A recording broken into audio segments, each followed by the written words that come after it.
안녕하세요. 오늘도 사연살롱을 찾아주셔서 감사합니다. 저는 50대 중반의 여성이에요. 평범한 집에서 자랐지만 엄마가 교육에 엄청 신경을 쓰셔서 공부만큼은 강남 애들 못지않게 했죠. 그 덕에 저는 좋은 대학에 갈 수 있었어요. 경영학과에 갔는데 생각보다 많은 애들이 휴학계를 내고 어학연수를 가기도 했고 워킹홀리데이를 가는 애들도 있었어요. 저희 집은 돈을 들여서 외국으로 유학을 보낼 만한 형편은 안 됐어요. 하지만 많은 애들이 영어권 나라에 가는 걸 보고 저도 가야겠다고 생각했죠. 저는 캐나다에 워킹홀리데이를 6개월 다녀오게 됐고 그 후로 유학에 대해 생각이 많아졌어요. 엄마도 저나 제 동생을 유학 보내고 싶어 하셨지만 쉽지 않았어요. 아빠가 부촌에 가게를 내고 직접 만든 캐주얼 옷을 파셨는데 그럭저럭 저희 4식구 살 정도의 수입만 나왔거든요. 저는 어떻게든 제 힘으로 유학을 가보자고 생각했고 패션 경영을 공부할 수 있는 영국을 염두에 두고 공부했어요. 영국을 택한 이유는 유학생이 아르바이트를 할 수 있는 얼마 되지 않는 나라이고 석사 과정도 짧은 시간에 마칠 수 있어서였죠. 그런 결심을 한 이후 저는 폭풍 공부를 하며 중고생 과외로 돈을 모았어요. 아무리 아르바이트를 할 수 있다고 해도 제가 돈을 넉넉히 가지고 가야 덜 고생할 테니까요. 그렇게 열심히 준비를 해서 졸업 후 영국에 갔어요. 돈을 마련해서 갔더구는 해도 낯선 해외 생활에 생각지도 못한 돈이 여기저기 들어가는 거예요. 그래도 얼마 안 가서 아르바이트를 구할 수 있어서 다행이었어요. 그때 저처럼 힘들게 유학 온 사람들과 친해졌고 힘들 때마다 서로를 격려하며 공부를 했어요. 나름 노력을 한다고 했지만 저는 1년 만에 석사를 따지는 못했고 1년을 더 공부해서 졸업을 했죠. 저는 한국으로 돌아와서 한 패션 회사에 입사 원서를 냈어요. 워낙 똑똑하고 실력 있는 사람들이 많아서 제가 합격할 수 있을지 알 수가 없었어요. 그래도 어떻게 면접 연락이 왔더라고요. 저는 떨어질 수도 있으니 연습한다는 마음으로 하자며 갔죠. 그런데 제가 예상했던 질문들이 나왔고 떨지 않고 담담하게 대답을 할 수 있었어요. 그 결과 그 회사에 합격했고요. 제가 합격 연락을 받은 날 아빠는 너무 좋아서 가게 문을 닫고 근처 가게에 떡을 돌리며 자랑을 하시더라고요. 나는 그냥 동네 옷가게를 하는데 우리 딸은 패션 회사를 들어갔지 뭐야. 걔가 어릴 때부터 남들보다 똑똑하긴 했는데 이렇게 잘났을 줄은 몰랐네. 라며 만나는 사람들마다 똑같은 얘기를 반복하셨다고요. 아빠, 이제 그만해. 나 창피하려고 해. 그리고 이게 다 아빠가 유학 가도 된다고 허락해주고 공부하는 거 밀어줘서 그렇지. 나 혼자 된 건가? 엄마도 공부하는 거라면 뭐든 다 해줬잖아. 라고 하니 옆에 있던 엄마가 은경아, 그렇다고 다 공부 잘하고 너처럼 잘 되는 거 아니야. 나는 진짜 너도 그렇고 미경이도 내 말 잘 따라줘서 얼마나 니들한테 고마운데. 거기다 이렇게 좋은 회사도 척척 들어가줬는데 100번 1000번이라도 말할 거다. 너랑 미경이는 엄마 아빠의 자랑이야. 라며 좋아하시는데 그동안 엄마가 저희 공부시키느라 아빠 몰래 동네 슈퍼에서 부업하시던 게 생각나서 눈물이 났어요. 동생은 대학원에 다니고 있었는데 교수를 목표로 공부하는 중이었어요. 미경아, 이제 언니 돈 버니까 걱정 말고 공부해. 너 유학 간다고 하면 언니가 돈 보태줄 테니까. 언니는 유학 가서 힘들게 공부했는데 나만 그런 덕 보는 것 같아서 미안해. 그런 게 어딨어. 누구 한 명이라도 편하게 살면 좋지. 너는 열심히 하는 게 보답하는 거니까 그렇게 알아. 저는 집안 식구들의 기둥이 됐다는 생각에 너무 뿌듯했어요. 그래서 회사도 더 열심히 다녔어요. 제가 하루하루 일해서 버는 돈이 가족들에게 도움이 되는 게 너무 좋았거든요. 또 제가 회사 다니는 게 아빠한테 힘이 된다는 게 기뻤어요. 회사에서는 처음에 일이 서툴러서 혼나기도 하고 뜻하지 않은 어려움도 있었지만 시간이 지나고 한 해 한 해 흐를수록 점점 익숙해져 갔어요. 그러다가 남편을 만나게 됐죠. 남편은 같은 회사의 영업 전략팀이었어요. 저는 마케팅팀에 있었고요. 회사 전체 모임에서 만난 저희는 그 후에 남편이 먼저 저한테 다가왔어요. 은경 씨랑 같이 있으면 참 마음이 편해요. 저랑 계속 만나보지 않을래요? 그 무렵 저도 흔히 말하는 결혼할 나이를 지나서 얼른 누구든 만나면 좋겠다고 생각하고 있었어요. 남편은 주변하고도 잘 지냈고 영업팀이어서 그런지 성격도 좋았어요. 저는 괜찮은 사람을 만나서 다행이라고 여기고 그러자고 했죠. 엄마, 아빠도 동생도 남편과의 만남에 찬성했어요. 우리 딸 일만 하고 남자한테는 관심 없는 것 같아서 걱정했는데 이렇게 남자친구가 있는 거 보니 마음이 놓이네. 엄마는 이제 네 결혼 혼수 보러 다녀야겠다. 라며 앞서가실 만큼 좋아하셨어요. 저는 그렇게 남편과 1년 조금 넘게 사귀다가 결혼을 약속했어요. 시어머니는 젊을 때 의상실을 했다고 하더라고요. 시아버지는 7급 공무원으로 있다가 남편이 대학생 때 돌아가셨다고 해요. 우리는 고위직 집안이라서 그에 어울리는 며느리를 드리고 싶었는데 그래도 네가 회사가 우리 태영이 회사라니 구색이 맞춰지는구나. 저와 남편이 다니는 회사가 마치 남편 회사인 것처럼 말하는 게 좀 이해가 안 됐지만 나이도 들고 아들 자랑을 하고 싶어서 그랬겠지 했어요. 저희 엄마 아빠도 제가 좋은 회사 다닌다고 사람들한테 자랑하시던 게 생각났거든요. 그리고 나도 예전에 디자인도 다 하고 옷 만들어 봐서 알아. 이게 아무리 잘 만들고 선전을 해도 역시 말을 잘해서 사게 만들어야 되는 거야. 라며 결국 또 아들이 잘났다는 얘기를 하는데 좀 귀엽기까지 했어요. 남편이 죽고 나서 아들만 의지하고 살았으니 그럴만 하겠다 했죠. 그리고 그 옛날에 의상실을 해서 그런지 좀 화려한 걸 좋아하시더군요. 하지만 결혼식 날 그렇게까지 할 줄은 아무도 몰랐어요. 결혼식은 그래도 저와 남편이 주인공이잖아요. 안 그래도 많은 사람들 앞에 드레스를 입고 나가는 게 떨렸는데 아빠와 함께 식장 앞에 서 있다가 깜짝 놀랐어요. 저희 앞에 시어머니가 있더라고요.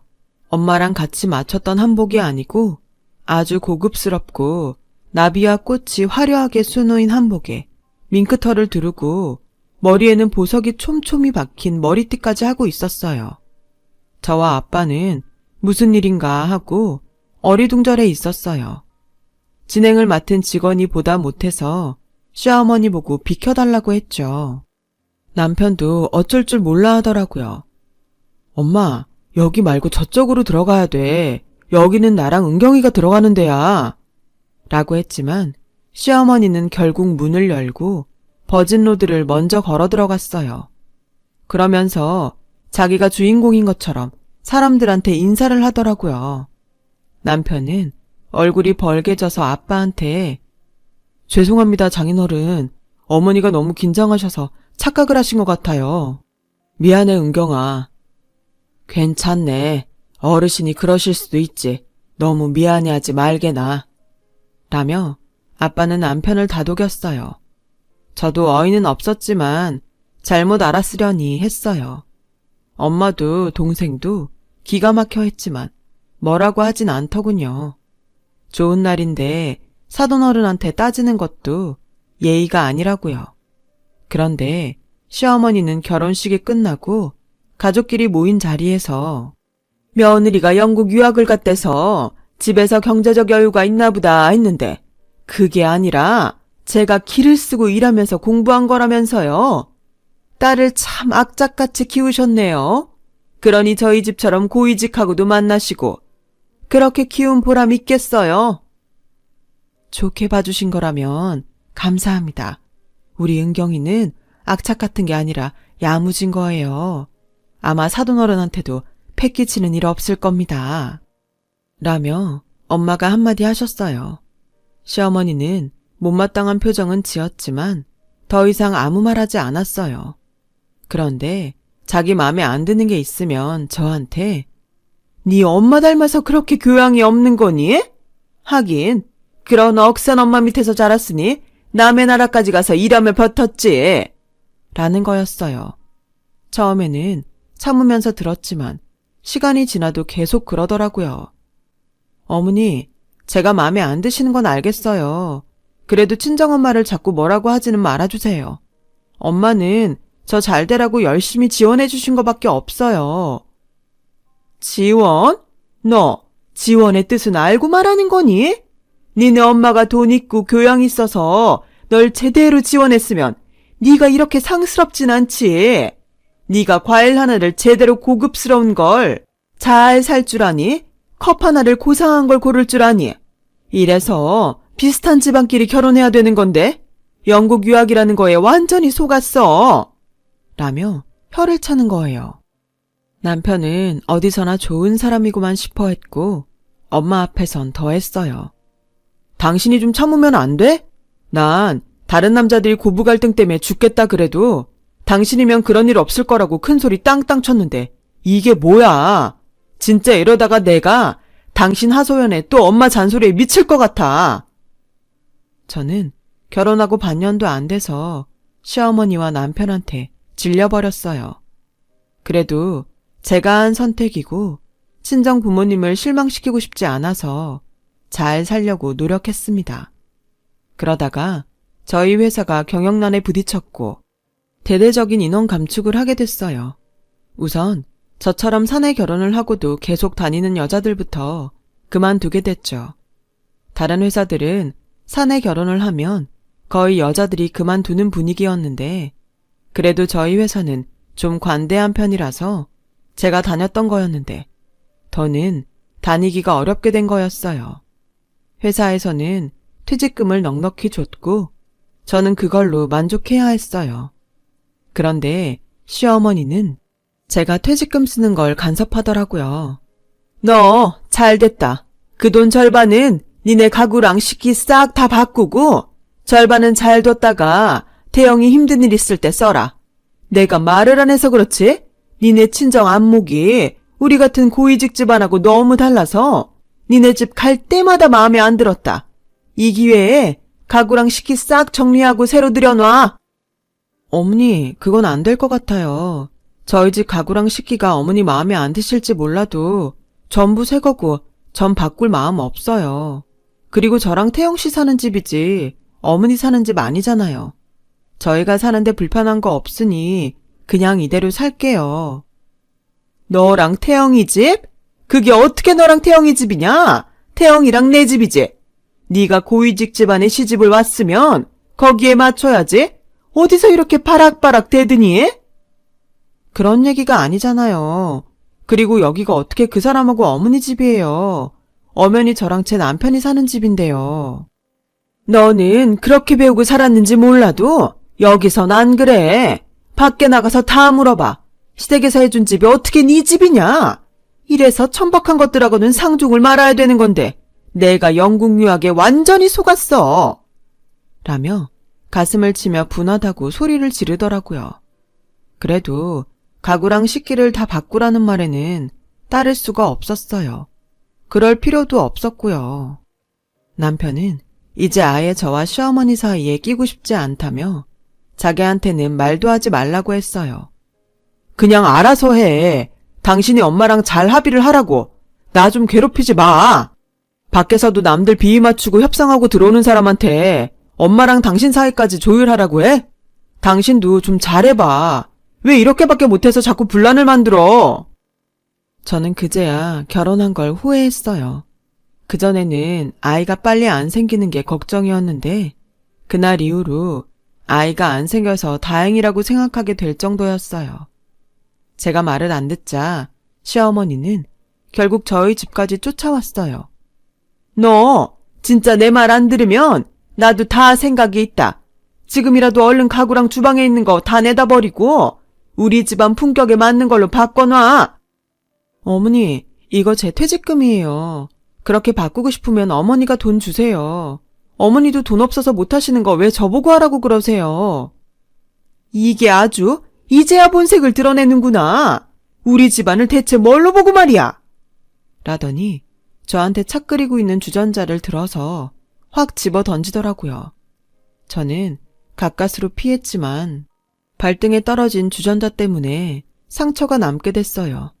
문제는 그때 마침 저희 엄마가 현관에서 들어오고 있었다는 거예요. 지금 이게 뭐 하는 겁니까? 며느리한테 끓는 물을 집어 던져요. 저 여태까지 참았는데요. 사돈 집안이 뭐가 그렇게 대단해서 우리 딸을 이렇게 잡는지 모르겠네요. 대체 뭐가 고위직이고 뭐가 품격입니까? 이렇게 천박한 짓은 혼자 다 할 거면서. 저 이런 집에 우리 딸 하루도 더 못 둡니다. 은경아, 가자. 엄마는 제 손을 끌고 그 집에서 나왔고 저는 그렇게 결혼한 지 1년도 안 돼서 이혼을 하게 됐어요. 시댁에서는 위자료를 안 주려고 이혼 서류에 도장만 찍어서 우편으로 보내더니 연락도 다 끊고 이사까지 가버렸더군요. 됐다. 돈 몇 푼 받자고 더는 상종 못할 인간들 괜히 찾아다니지 말자. 결혼식 날 지가 가운데로 들어갈 때 알아봤어야 되는 건데 그거 못 알아본 우리 실수라고 치자. 라며 아빠는 저보고 이제라도 이혼한 게 잘한 거라고 하셨어요. 저한테는 괜찮다며 씩씩한 모습만 보인 부모님이었지만 뒤에서 저 모르게 눈물을 흘리시더라고요. 그 모습을 본 저는 너무 속상해서 뭐라도 해드리고 싶었어요. 그런데 아빠가 저한테 제안을 하셨어요. 은경아, 아빠가 다른 옷가게에서 우리가 파는 옷을 자기네도 팔게 해달라는 말을 들었는데 그거 아빠랑 해보지 않을래? 그도 그럴 게 아빠가 만드는 옷들이 잘 팔리는 편이었거든요. 아빠 옷가게는 다른 데에서 옷을 받아다 파는 게 아니라 거의 아빠가 만드는 옷을 팔았어요. 그러다가 다른 옷가게에서 제안을 받은 거였고요. 아빠는 변두리 작은 건물 지하에 세를 얻어서 직원 둘과 함께 옷을 만드셨어요. 그러다 보니 옷을 많이 만들어내는 건 어려웠죠.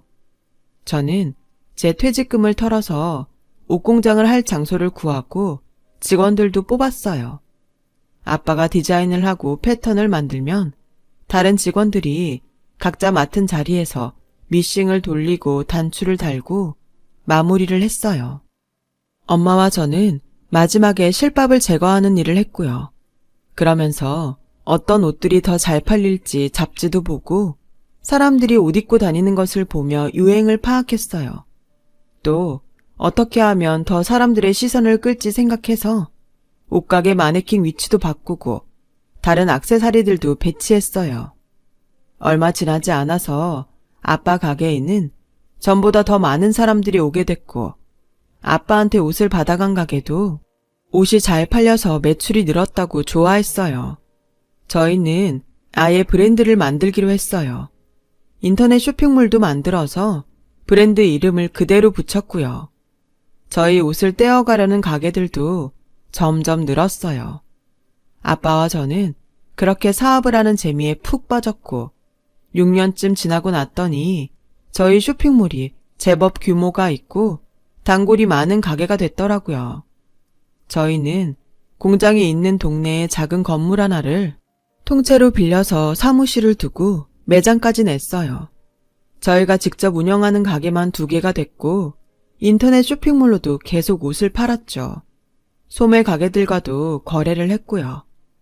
그러는 중에 동생은 유학을 마치고 한국에 왔고 결혼을 하게 됐어요. 저희 식구는 제 결혼으로 생긴 상처 때문에 동생의 남자친구와 시댁을 굉장히 꼼꼼히 살폈죠. 다행히 동생 시댁은 다 좋은 사람들 같았어요. 그래도 저희는 자꾸 조심하게 되더라고요. 엄마는 일부러 혼수도 비싼 건 못한다며 동생 시댁을 떠보기도 했어요. 물론 저도 엄마가 좀 지나치다고는 생각했지만 저 때문에 받은 상처가 그렇게 크구나 싶어서 아무 말도 못하겠더라고요. 저는 따로 동생과 예비 매부를 만나서 좋은 데에서 옷을 맞춰줬어요.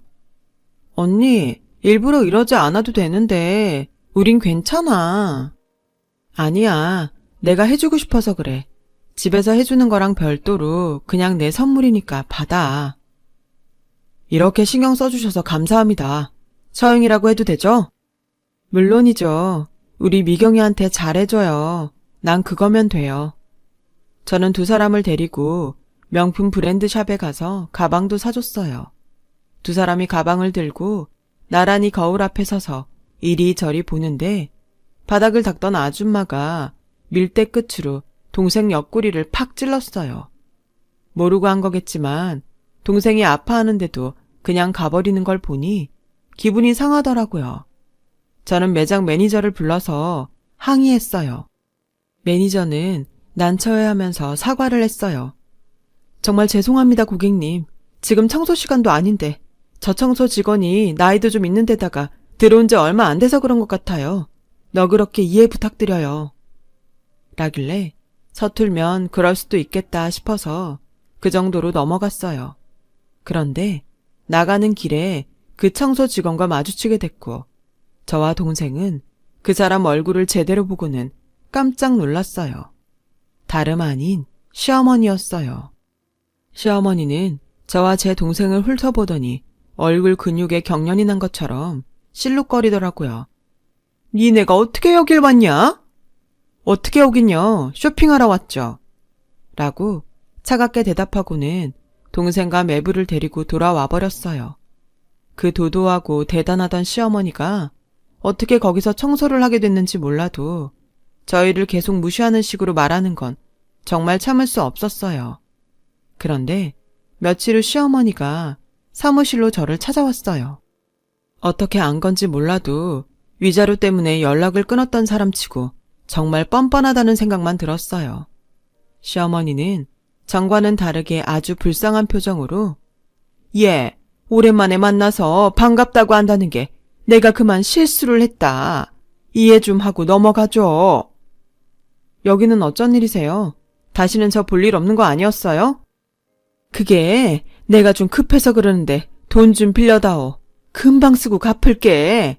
라는데 정말 기가 막혔어요. 저한테 뭐 맡겨놓은 것처럼 말씀하시네요. 저 그런 돈 없습니다. 돌아가세요. 라고 하자 시어머니는 제 손을 꼭 붙잡고 사정을 하더군요. 우리 태영이가 사업을 하다가 돈이 좀 모자라서 요새 많이 힘들어해. 너도 사업을 하니 그 심정 알 거 아니니? 없다고만 하지 말고 조금만 도와줘. 그걸 제가 왜 도와줘야 되죠? 저한테 위자료 주는 것도 싫어서 이사가고 연락도 끊었던 양반이 어렵다고 저를 찾아와서 돈을 빌려달라니요. 할머니 같으면 돈 빌려주고 싶겠어요? 할머니? 너 아무리 그래도 어떻게 그런 말을 하냐? 예전 일이라고 해도 내가 너 시어머니 아니었니? 꼭 이렇게까지 해야겠어? 그 예전 일 때문에 저희 가족 전부 아무도 못 믿고 살아요. 겉으로 아무리 좋은 사람 같아 보여도 의심한다고요. 댁들 때문에요. 그런데 제 입에서 좋은 말이 나가겠어요? 무슨 일인지 몰라도 댁들 일은 댁들이 알아서 해결하세요. 여기요. 경비원 아저씨 좀 불러주세요. 이 할머니 내보내고 다시 못 들어오게 하라고 해주세요. 라고 하자 시어머니는 싹싹 비는 신용을 하며 내가 미안하다. 잘못했어. 그러지 말고 어떻게 좀 안 되겠니? 내가 오죽하면 이러겠니? 그러게 좀 잘 살지 그러셨어요. 무슨 일인지 전 알고 싶지도 않으니까 다신 찾아오지 마세요. 라며 겨우 돌려보냈어요. 그리고 며칠이 지나자 이번에는 전 남편이 찾아왔어요. 당신 잘 살고 있었구나. 엄마한테 얘기 들었어. 우리 엄마 때문에 속상했던 거 아는데 그래도 피차 마찬가지였잖아. 엄마도 당신 때문에 속상했으니까 이제 그만 풀어. 입은 삐뚤어져도 말은 바로 하라고 했다고. 그쪽 엄마는 나 때문에 속상한 게 아니라 나를 무시하고 함부로 대한 거였지. 내 발등에는 아직도 그때 화상 자국이 있는데 이제 와서 은근슬쩍 서로 잘못했다는 식으로 넘어가려고 그래? 그런 말 하려고 날 찾은 거야? 돌아가! 라고 하자 전 남편은 비굴하게 고개를 숙이며 그러지 말고 좀 봐주라. 우리 며칠만 급한 불 끄게 돈 좀 융통해줘. 당신 그럴 여유 있잖아. 응? 라는데 밖에서 그 얘기를 듣던 아버지가 들어오셨어요. 시끄러우니까 당장 나가. 여기가 어디라고 와서 이 행패야? 돈을 우리 은경이한테 맡겨놨어. 아버님, 제가 정말 잘못했습니다. 다 제가 못나서 생긴 일입니다. 용서하시고 저 한 번만 살려주십시오. 자, 내가 못난 거 맞아. 그러니까 더는 내 딸 괴롭히지 말고 다시는 나타나지 말게. 안 그러면 경찰에 신고할 거니까 그렇게 알아. 그 말에 전 남편은 더 이상 말을 못하고 돌아갔어요. 전 남편은 저와 이혼하고서 얼마 안 있어 시어머니가 소개한 여자와 결혼을 했고 그 여자가 사업을 하자고 꼬셔서 회사를 관뒀다고 해요. 그런데 그 사업이 어느 정도 자리가 잡히자 회사 돈을 다 들고 외국으로 도망갔다는 거였어요. 전 남편과 시어머니는 당장의 부도를 막으려고 집까지 팔았는데도 빚더미에 앉았다 그러더라고요. 그러다가 둘 다 노동일을 하게 됐고 시어머니가 저를 만나게 된 거였어요. 그래도 전 불쌍하다는 마음이 들지 않더라고요. 자기네가 고위직 집안이라며 저와 친정을 무시하던 걸 생각하면 여전히 열불이 터졌죠. 그렇게 남을 무시하고 함부로 대하니 자기들도 그렇게 당하는 거 아니겠어요? 다 자기가 한 대로 돌려받는 거죠. 그 뒤로 전 남편과 시어머니 소식은 영영 끊어졌어요. 저는 결혼에 너무 질려서 지금까지 혼자 살고 있어요. 하지만 부모님도 계시고 동생네 부부와 예쁜 조카도 있어서 외롭지 않게 지내고 있죠. 이렇게 사는 것도 나쁘지 않은 것 같습니다. 긴 얘기 들어주신 분들 다들 건강하시고 좋은 일만 가득하길 빌게요. 모두 행복한 하루 되세요. 감사합니다. 여러분, 사연 댓글에 응원과 현명한 조언 부탁드려요. 좋아요와 구독은 저에게 큰 힘이 됩니다. 오늘도 좋은 일 가득하세요.